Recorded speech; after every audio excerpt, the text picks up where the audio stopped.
On today's Locked On Thunder podcast, the Oklahoma City Thunder beat down the New Orleans Pelicans. Their first game with what could be their real starting lineup. Chet Holmgren's second game back from a hip injury, and this Aaron Wiggins scorching hot scoring streak keeps on happening.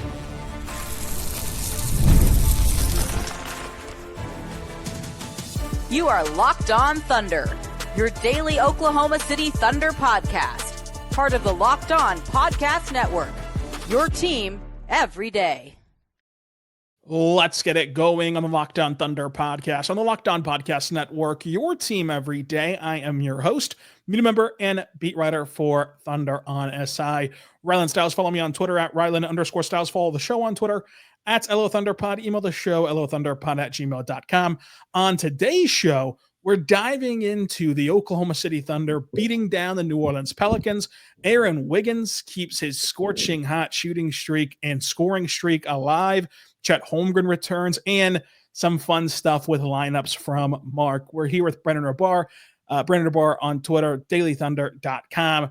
Brandon, how you doing today as the Thunder still have 9 losses, only a couple games away from the All-Star break? I am doing well. This Thunder team has been dominant, undefeated in February, and they're just blowing teams out. As of right now, Rylan, the number 1 net rating in NBA history resides in OKC. The number 1 net rating in the history of the universe, at least in the NBA, for Oklahoma City. But Brandon, the fun really began 30 minutes before tip-off, whenever the starters are turned in and we get our look at the starting 5, because Mark does not announce it pregame.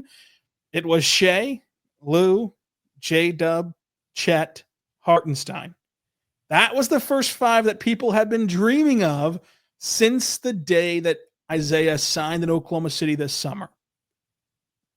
First of all, what were your impressions of that lineup? And second of all, do you believe that when this team gets fully healthy, whenever that day finally comes for this team, that will be their go-to starting 5? I do believe so. I think so. Because we've seen now 2 games, small sample size, with Chet and Hart both healthy. And in both of those games, those guys both started. Well, we know that SJ, Lou, and Dub are going to start every game, obviously. So the little sample size we've seen, I think it's going to happen. The only other guy that would take that spot would be Kaysen. It's not going to be Caruso. So we've seen he started 1 game. So yeah, I think that's the starting 5, and it's the starting 5. Like you said, everybody had been anticipating and wanting to see. They look huge out there, by the way. Like J-Dub, who's played a lot of 5 this season, moving to his natural position of the 3. He looks big as a 3 now, because I'm so used to seeing him as a 4 or maybe a 5. And then Chet playing a 4.71 with a 7'6" wingspan that's just like cleaning up the rim. And then Hartenstein, of course, in his big body. Shai 6'6" with a 7-foot wingspan as your point guard. And then, of course, Lou is built like a linebacker. So my first impression is they look huge. But I think that the defense can be something special. The defense has been special all season. This is not news. But with this particular lineup, I mean, Chet had like 3 blocks in the first few minutes. Hartenstein was doing work. This is just, it's going to be a really, really tough lineup to score against. Yeah, I mean, it will be almost impossible to not be suffocated against this Thunder defense. I will write this starting lineup in those erasable pins and not in Sharpie. I think that we can Sharpie it after a larger sample size, but for now, it's just the erasable pins where, like, if you ever did have to erase something with those pins, it never really fully got off the page. You kind of knew what was there before. And I'm only saying that because I could see a universe in which you go through this stretch and you're actually at your best with only 1 center on the floor. And Kaysen is such a tone-setting defender that it just makes it cleaner and makes your rotations cleaner versus if this is your Sharpied in starting 5, which it could be. Again, I'm writing it in pen, not pencil, which it could be your starting 5. You do have to stagger them, Chet and Hartenstein, and get one of them out fairly early in the quarter and change your rhythm anyway. Whereas, like, if you start Kaysen, that unit is good enough to, if you really gain momentum out of the gate, which they've shown that they can do, that can take you through a couple timeouts before you have to make any sort of changes and just make the rotational patterns more simple. But if we know anything about Mark, he doesn't really care about simple rotational patterns. I think that he'd be just fine tinkering with the double big stuff. So I'll again do it in pin, but not Sharpie. And you mentioned it. The Thunder went from being a team that all we could talk about a year ago was size for all the wrong reasons. They went from being a grower, not a shower, to just a shower out there on the hardwood. And when you look at what they can do to you, I don't know how you consistently score against this team. Clearly, Toronto and New Orleans, not the best representatives for competent offenses, but you saw it in this game. I mean, Chet Holmgren swats his fourth shot of the quarter, and then J-Dub goes out there and gets back-to-back steals. It's like block, steal, steal. You can't get past J-Dub. You can't shoot shots at the rim. You saw it in this game too, where like for as loud as Chet Holmgren's blocks were and how big of a margin he had in the box score, where he finishes up with 5 blocks. And at one point he had 6 blocks, I feel like, at the 24-minute mark, at the 24 minutes that he played. For as loud as those were, what was also loud was the possessions in which a guard got their way past the perimeter defense of Oklahoma City, and then they get to the rim and they just have to either Nash dribble it out and reset, or what Jose Alvarado did, which is like go up for a rim attempt, realize it's Chet, and then just kind of bail out and the ball flutters out of bounds. And it's like Chet doesn't get a stat for that. There's no intimidation stat. We have all these Raptors and LeBrons and Darko stats. We need an intimidation stat. But it just shows you the kind of rim deterrence that he has even without swatting a shot. I thought that overall, the defense is what had to stand out the most to you. And you saw kind of the tale of two different sides of the coin in this game. At the beginning of the fourth quarter, the Thunder offense was pretty porous. I mean, they had no sort of rhythm, no sort of flow, but their defense allowed them to not only stay in the game, but feel like they were in control of the game. And just, it felt like a game in which you just had to go make shots. And then the other side of the coin was once they started hitting shots, and they hit 50% of their threes tonight. Once they started hitting shots, it was an avalanche. It was a just show-stopping performance from this team to really squeeze the life out of their opponent. And I think that they're going to be able to do that more often than not. And you look at basketball as one of the best ways to decide a champion, because it always feels like the better team comes out ahead. Like there's very rarely a series that you walk away from saying the worst team won, because the nature of a 7-game series and needing to win 4 times to advance. There are scenarios, there are universes out there where the Thunder do fall short of a title, and they do even fall short of maybe even a Western Conference title. But those scenarios, you really have to squint your eyes and envision the best possible outcome for the opponent and the worst possible outcome for the Thunder. And as we say on this show, the truth's often in the middle. And that middle has shown you this entire season that it leans Thunder, and that more often than not, the Thunder will put together 4 wins before you put together 4 wins against them. So I think that this game, even though it was a bad opponent, still showed you the dominance that this team has. Is there some subtext there with the Chiefs Eagles Super Bowl about, the NBA deciding the best champion or not? It's always the best team that wins. I will say, even I can admit, for as much as of a homer as I am for Kansas City and for Patrick Mahomes, if they played that game 7 times or 4, they don't have to play it 4 times. The Eagles will win all 4 games. It was a annihilation, but maybe the Thunder are in line for some annihilations this year, Brandon. Yeah, so the Thunder, though, I'm with you. This looks like the best team. Like, you can obviously the net rating is huge. It says so. All these blowouts, the fact that they're beating great teams, they've been the best team against the other best teams is the other thing. And they haven't been healthy all season. Like tonight is like hilarious to me because the Thunder set a franchise record with 27 made threes tonight. Well, they did it without their best 3-point shooter. They did it without Isaiah Joe. All season long, they've had a historic defense, one of the best defense of all time. And they've done it for the most part without their best defender, Chet Holmgren. Like, this team has so much depth and guys that will step up, and they have so many two-way players that, you see guys like Aaron Wiggins now. I mean, I'm sure we'll talk about him later, but it was another night where he went for 24 points. He's been really, really hot during this recent stretch in February. But guys just step up. and the defense is smothering. And when guys are hitting shots like Alex Caruso tonight, it makes such a huge difference. J-Dub was on one tonight. There's just guys up and down this roster in a 7-game series that you're like, okay, well, Wiggins didn't have it tonight, but Dub had it, Caruso had it, Wallace had it. All right, well, the next night, maybe those guys don't have it, but Isaiah has it, and Chet has it, from 3.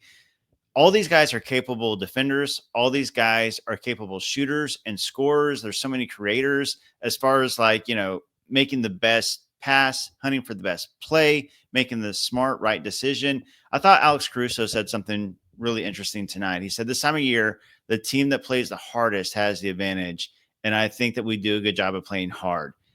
That's really evident too. Like, not only is this team talented, they have the MVP front runner. They have another all-star. They have another guy that would be an all-star if he played the whole season, but they also are the hardest playing team most nights as well. Yeah, they certainly are. And it's just evident night in and night out. And I wrote about this for Thunder on SI, but it's to your point of yes, the Bourbon Street Ballers were not good, and they have not been good this year, and they laid a Bourbon Street blunder. But it's more so about what you see from the Thunder, where we spent the first 7 minutes of the show talking about their defense, and then you look over at their sideline during a timeout, and oh yeah, Cason Wallace is over there in street clothes. And then we talk about their shooting night tonight, and oh yeah, Isaiah Joe's over there in street clothes. And they're going to get those guys back, just like they got Chet back. And it's going to turn into this situation where their depth is going to be the key, and they have the tools to adapt to any environment. If they play a team that wants to get into the mud, well, they can get into the mud. If they play a team that wants to go up tempo, they can go up tempo. They can just play a lot of different styles, and this roster is so uniquely handcrafted that you can feel confident in whatever style that it's going to be. They can make it so, and then Styles makes fights, and the Thunder have the ability to go through a lot of different weight classes, so to say, to beat oppositions. And I just think that this Thunder team, they are by far the most talented. And what you're saying is true about somebody has to be good that night. Like, the odds of all of them having terrible games at the exact same time, fairly low. And now look, do they have a guy who you overtly trust, who you would bet your bottom dollar that come playoff time, he's going to hit that shot? No. Yeah, you just frankly do not. For as much as we can, as hype up as we are on this start to the year, come playoff time, things are different. Come playoff time, to Caruso's point, everybody's trying hard, and all that stuff is thrown out the window. That's all true, and that's the question they have to answer, and they can't answer it until the summertime of can somebody step up and hit the big shot? What the Thunder have done is, instead of betting on one guy, for example, Cam Johnson is a name that you and I talked about, everyone in the Thunder universe has talked about a lot. Instead of betting on Cam Johnson to get it done and putting all that on him, they've spread the wealth. They've given themselves more hands at the poker table, so to say, to have it come up Thunder, where again, you go through the roster, all of them you think all of them can't be bad at the same night. Maybe they can. Like, maybe they're still not there. Maybe they still can't hit shots. Maybe they fall flat on their face in the postseason. But I do like the idea of the fact that you would imagine somebody's going to be hot at the right time in at least 4 of the 7 games. Like, they can have stinkers. It doesn't matter if you lose a playoff game by 50 points or by 1 point. It still counts for just one win of the 4 that you need.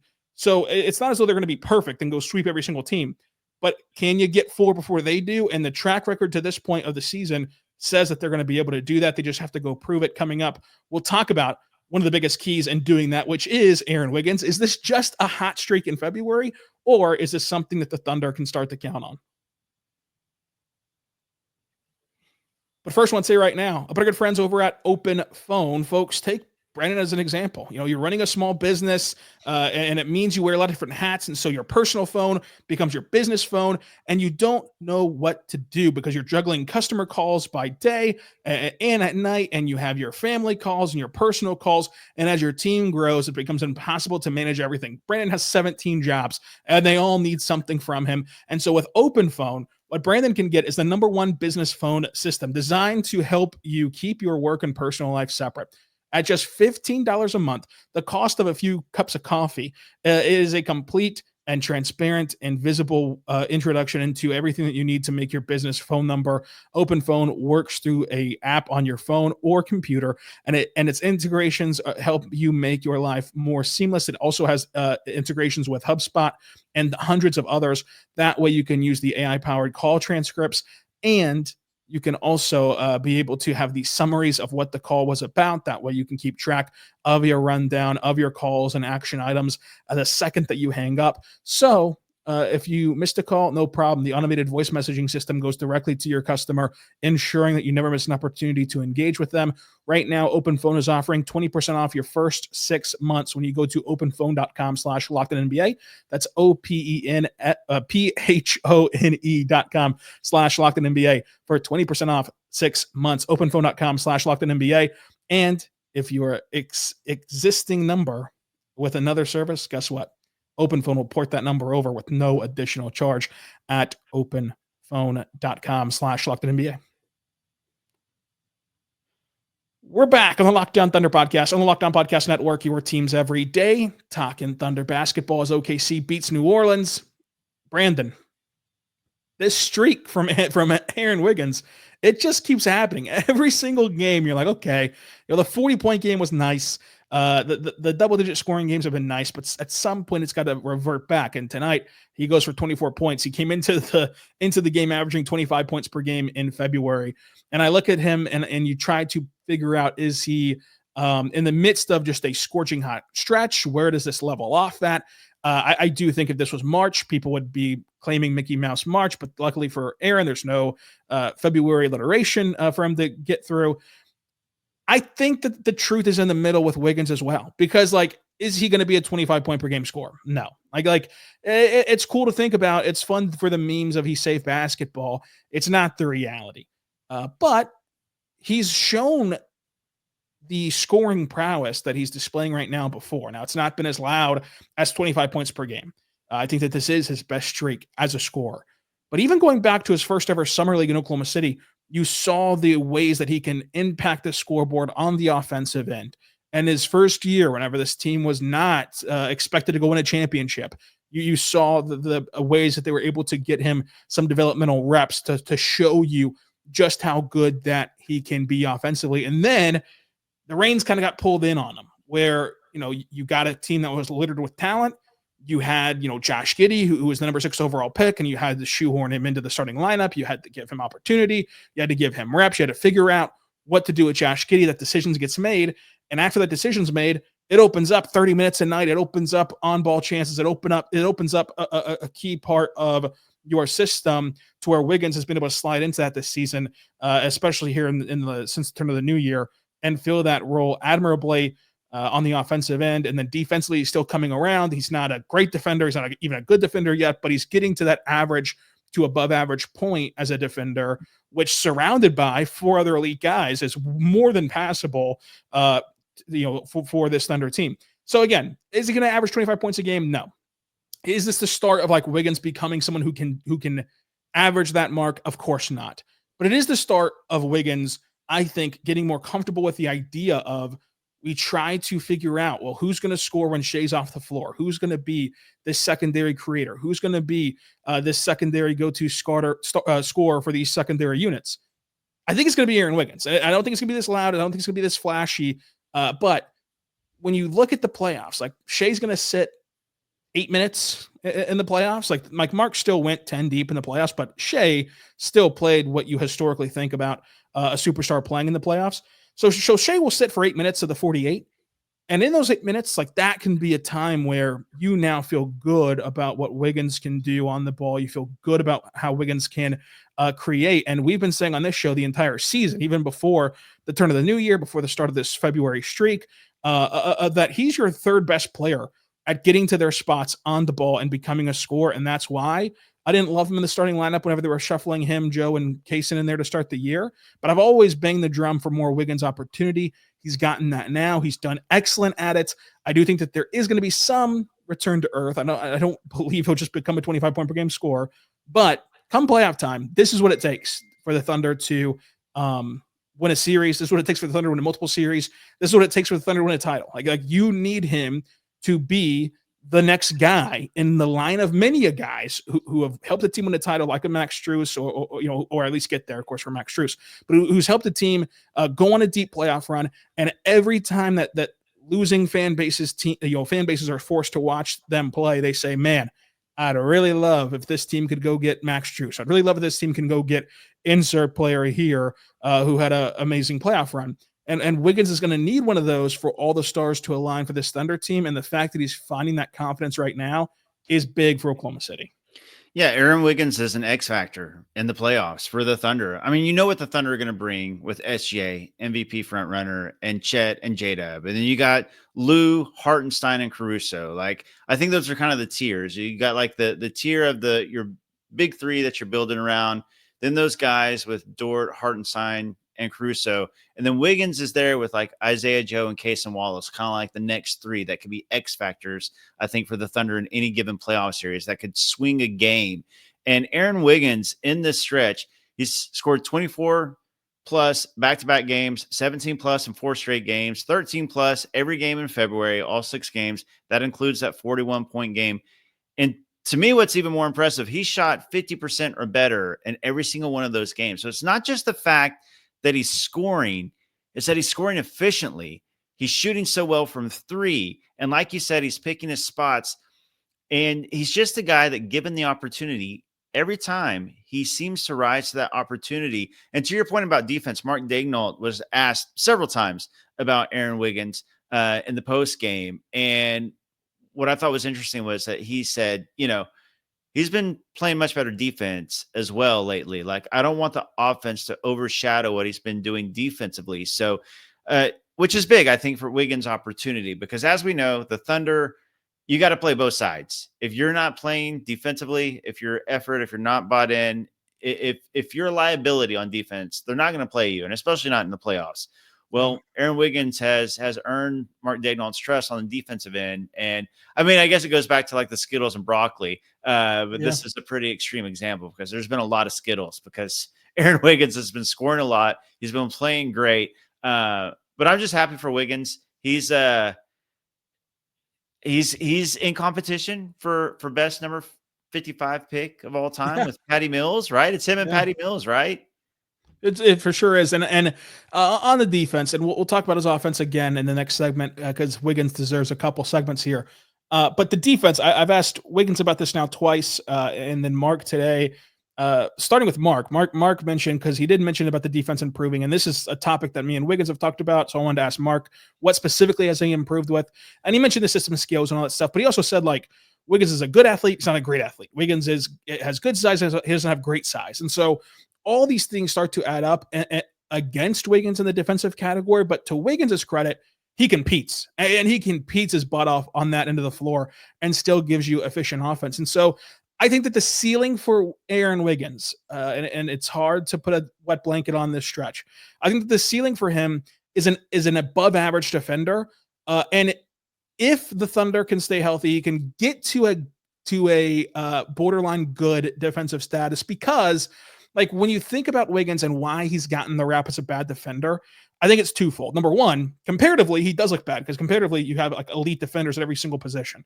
But more importantly than that, number two, he's been asked to guard the 4. And it's like when you go watch, PJ Washington's game against Oklahoma City, in November, and he went off and he was incredible. PJ took 3 open shots. The rest of them were contested shots, but they were contested by Aaron Wiggins. Wiggins should not be defending 4s. And he's had to because of the roster construction, because of the injuries.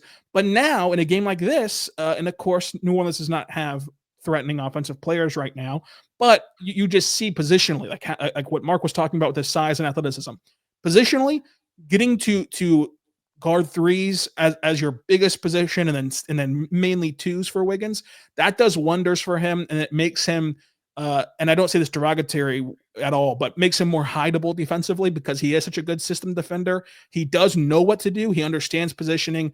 He understands communicating and switching defensively to where he can do enough to where the other guys can go clean it up. And so that's why I say, like, he can be an above average defender, even if right now the majority of the defensive film looks bad. I think if you put context with that film, you kind of understand why it looks bad. But here recently, whenever you've gotten the double big stuff and you've gotten him pushed up the positional ladder, or I guess pushed down, maybe whatever you want to call it, he's gotten better on that end. And then offensively, man, I mean, the efficiency that he does it is a good shout out because now he's doing it efficiently with the ball in his hands. Whereas before, like, of course he was efficient because he's such a savvy player that when it's all based upon cuts and pick and rolls and catch and shoot stuff, like when it's all based on that, he makes good decisions with the ball as a secondary player to where, of course, he's going to make open shots and he's that talented. But now he's making good decisions on the ball as well. And he's creating more shots for himself on the ball to where that still carrying efficiency with it is a good sign for the future. I think that he can get to a point where he's your best scorer with those secondary units. I think that he can get to a point this season, even where perhaps he's going to be better this year when it's all said and done than J-Dub is at being a initiator for an entire group, right? Like J-Dub is better playing off of Shai, playing off of these other players. And I think that J-Dub has a high ceiling of scoring on the ball, but Wiggins has shown it more this season.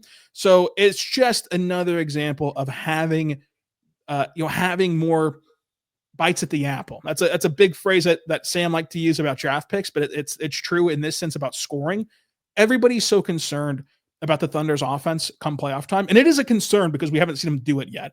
But we've never seen any team do it until they actually go and do it. So it's always going to be so much easier to lean negative because more often than not, only one team wins the title and you're going to be proven right.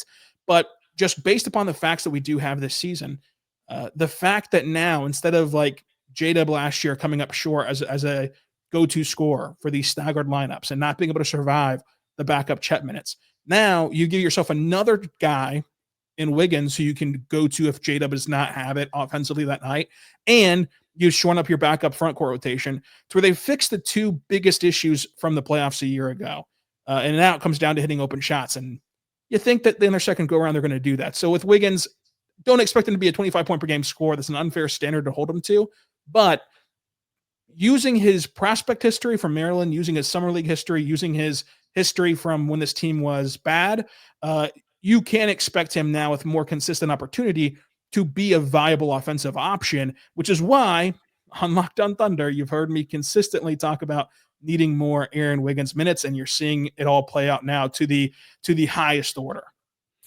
Yeah, and he's obviously not going to keep scoring this much. If anything else, just because at some point Shai will have to play some fourth quarter minutes. I mean, that's been a big help. Yeah, Chet's going to play more minutes. Isaiah Joe's going to be back. Casey Wallace is going to be back. At some point, this team is going to be fully healthy, and they have so much depth. There's only so many, minutes and rotation, minutes to go around. So, but the key is the efficiency, and I think he's going to keep up the efficiency. And when he gets the opportunities, like we're seeing him score and cash in on those opportunities. So that's really the big thing for the Thunder is that, when he does get his chance, he's going to hit those open shots, and now he can, have the ball in his hand and create for himself. So it's been a really, really nice stretch for Aaron Wiggins, and whether he keeps up, double-digit scoring or not, he's now over double digits on the season, which is really, really impressive given, the opportunities up and down for Wiggins throughout the season. But knowing that they can trust him in those bench units is huge for this Thunder team that, if we know the defense is going to bring it in the playoffs, no doubt. We know SGA is going to bring it. But when you're looking for other scorers, Dub, Chet, and those guys are going to score. When you're looking at the bench scorers, I agree. Wiggins and Isaiah Joe. I think that those two guys, and Caruso's been shooting really well lately. And I still believe in Caruso as a shooter, and Caruso believes in Caruso as a shooter. He talked about it tonight. He believes that this is the shooter he is. So we're starting to see Thunder hitting shots. The offensive rating is going up. The defensive rating has been nuts all season. And so that's why we're seeing this dominant stretch, because the offense is coming along as well. The offense is coming along. We'll talk about that coming up.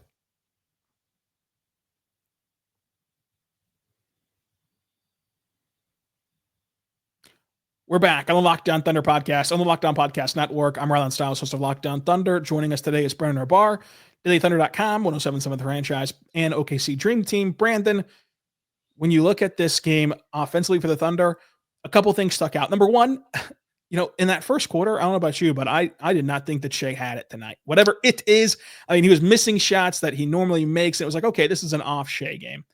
Then the final buzzer sounds on the first quarter. He had 10 points. It's like this is like, you knew watching it, this is absolutely an off Shai night.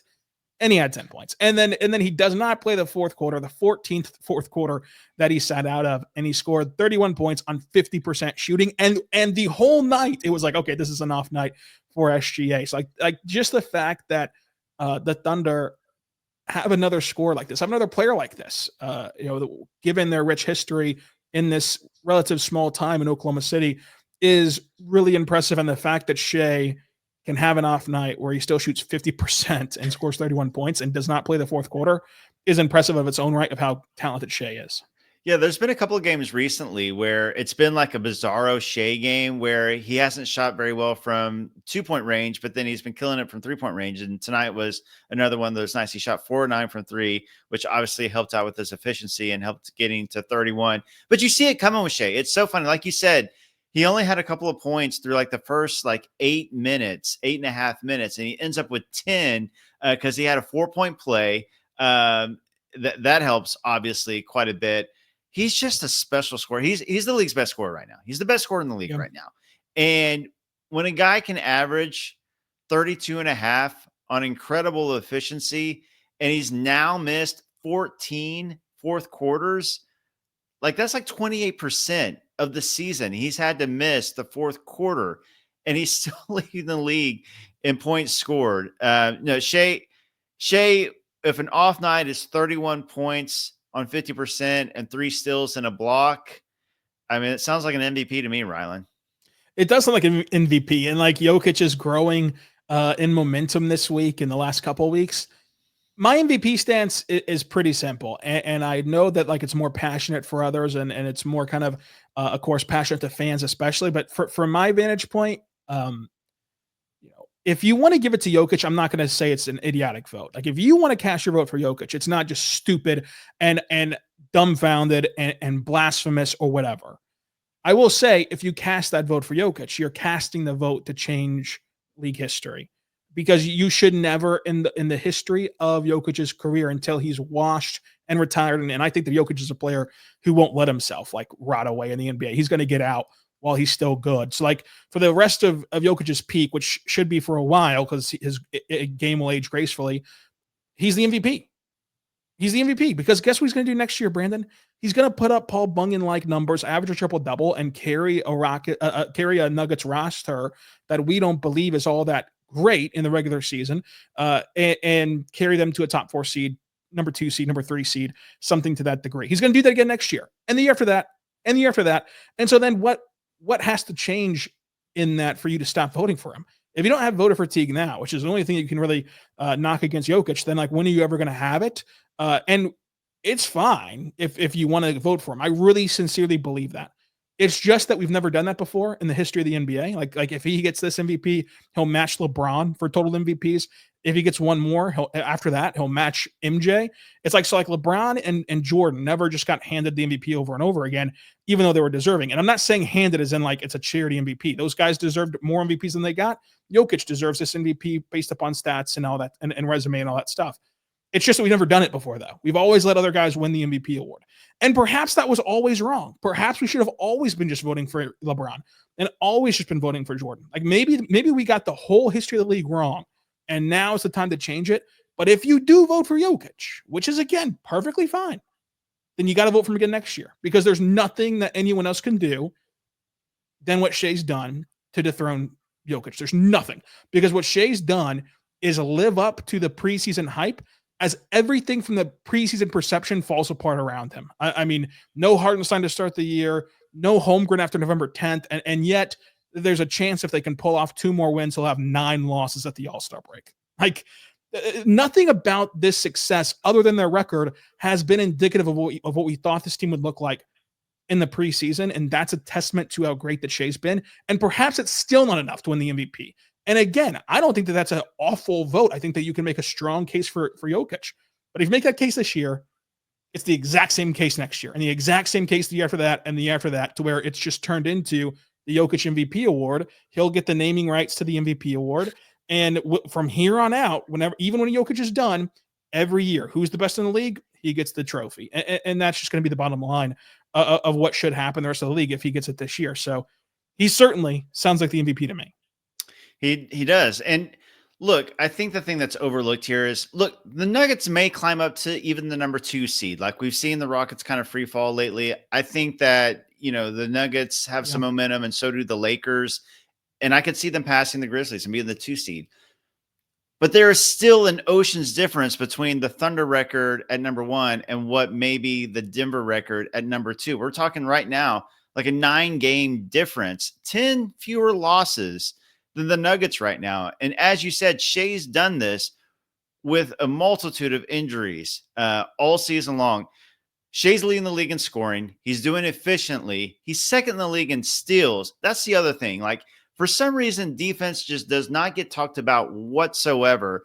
Shai has been an elite defender this year. I think he may make an all-defensive team. So you have a guy who's leading the league in scoring, playing the fewest minutes out of the top 10 scorers. The number 1 team in the NBA by record could be as many as 10-game lead over the Nuggets. And he's playing all defensive level defense. And Jokic, incredible all-time offensive player, but defense is another story. And there are 2 sides of the ball here. And yes, Jokic puts up silly stats. Jokic is an insanely great player. There's no argument to be had there. But, Shai's leading in points. He's leading him in blocks, by the way, too, and steals. Advanced stats, they're all like, it depends on which advanced stat you look like. They're pretty much equal. So Jokic has got him in rebounds and assists. Well, but Shai's got him in wins and defense. I mean, yeah, it's going to be very interesting. And there's a lot that weighs on this MVP vote. And it's larger than just like Shai individually, because it's going to be really difficult to have a better individual season than this. And I really even begrudgingly say that because, Brandon, you and I have been on this show for the last 4 years saying, Shai, like, he can't get better than this. And then he does get better than this. But like, it's going to be really difficult for anyone to have the season that Shai's having to dethrone Jokic. And so if he's not worthy of being dethroned now, I don't know how you do it, but that just comes down to the fickleness of the voting system. And, you're at the mercy of the journalists who get selected to vote in these things. And that's all there really is to it. This is why I can't really get up in arms about the MVP. I think it's interesting from a league historian, basketball fan point of view. I don't think that it really measures a ton, to be quite honest with you. But Brandon, this has been a lot of fun. We'll talk again next week because you're going to help me out with loading up some All-Star break shows for the gang here at Locked On Thunder. But thank you for joining us. Until next time, be good and be good to one another.